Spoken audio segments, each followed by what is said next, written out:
Hey there, I'm Gray Estrada, Chinese medicine lifestylist, owner of Omni Health and Lifestyle, and the host of Lifestyle Medicine Podcast, which can be found on iTunes and YouTube. So let's get into this video, which is the introduction to Wu Style Tai Chi, as well as a couple disclaimers. So first things first, I like to acknowledge where the system came from and how it came into my hands. So Yang Chenlong out of Kunming, China, who we refer to as Yang Lao Shi, which simply means teacher Yang, and my dear friend Kai Van Bodie, who allowed the system to be transmitted to me. Kai speaks fluent Chinese, and if it had not been for Kai and our trip to China, I would not have been able to have that information bridged to me to bring home. So thank you to Yang Lao Shi, thank you to Kai. And this study of Wu Style Tai Chi is slightly unorthodox. There is rising and sinking in this form, which typically isn't found. And if you go to a YouTube platform or you go to any other video platform and you look for Wu Style Tai Chi, you're going to see that there are usually some consistencies across the Wu Style systems of Tai Chi, and you're going to see similarities in movement. This one, not so much. I have yet to find a system of Wu Style Tai Chi that looks like this one. Now, that being said, there are other people across the country who study this specific style. And if you find them, that's likely because it stemmed from Yang Lao Shi and possibly as a result of Kai transmitting that information around the country. So, that being said, it's slightly different. And don't get hung up on it being different. It just has some different parameters, but still a wonderful style and also predicated on what they call nourishing life. Very good for the body, very good for the mind, body, and spirit. So, that being said, let's talk about the word Qi. This is a word that is overly mystified. This is something that has happened in modern times with the study of Tai Chi, where they think this is a magical energy that only a select few people can use or utilize. And if you go online, you're going to see lots of videos of people doing what they call Qi projection, which is where they're emitting Qi from their hands and moving people telekinetically, just like the Force in Star Wars, across a room and moving multiple people with zero contact.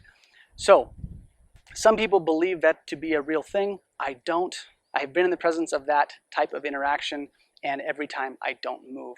I think it's sort of like a form of group hypnosis of sorts. That being said, that doesn't mean that there aren't tremendous benefits in the study of Tai Chi. And that's the way I teach it, from a biomechanical perspective, and also acknowledging that Qi, the modern definition, is really bioelectricity. So if we think of the human body as an electrical system, the central nervous system being electrical, the body being primarily water, you can see the interface between electricity and water. Also, what the yin-yang symbol talks about fire and water. So the white side being the fire or the electricity, the black side, the dark side being the water or the yin. So keep these things in mind as we study Tai Chi. The other thing is, don't come to Tai Chi practice, don't come to studying Tai Chi and think that it's going to make you a proficient fighter. If you don't have a background in traditional martial arts, something like boxing or Muay Thai or kickboxing or wrestling or jiu-jitsu, if you don't have these foundational building blocks in place and you come to Tai Chi thinking that it's going to make you a proficient fighter and you're going to have real-time applicable self-defense skills, that's not a good way to think about it, and that's not the way I teach. Tai Chi can do a lot of amazing things, and while we will talk about martial application, potentials for movement patterns and how they can be related to martial arts, doesn't mean that it's going to make you a proficient fighter. So I always like to give that disclaimer ahead of time. If you want to learn how to fight and you want to be a real-time self-defense person, go study the arts that I mentioned first, and then come to Tai Chi to polish and refine body mechanics and to repair your body from some of the heat and impact that you'll take from studying those things. The other thing I like to say with the context of Tai Chi is that I'm not a master. So a lot of people nowadays will say that they're a master of Qigong or they're a master of Tai Chi. I've been in the presence of real masters and I'm not there yet. Hopefully one day when I'm older, great, wonderful, I would like to be there, but I'm not a master. I've been studying these arts for about 18 years, so I'm also no slouch in the area.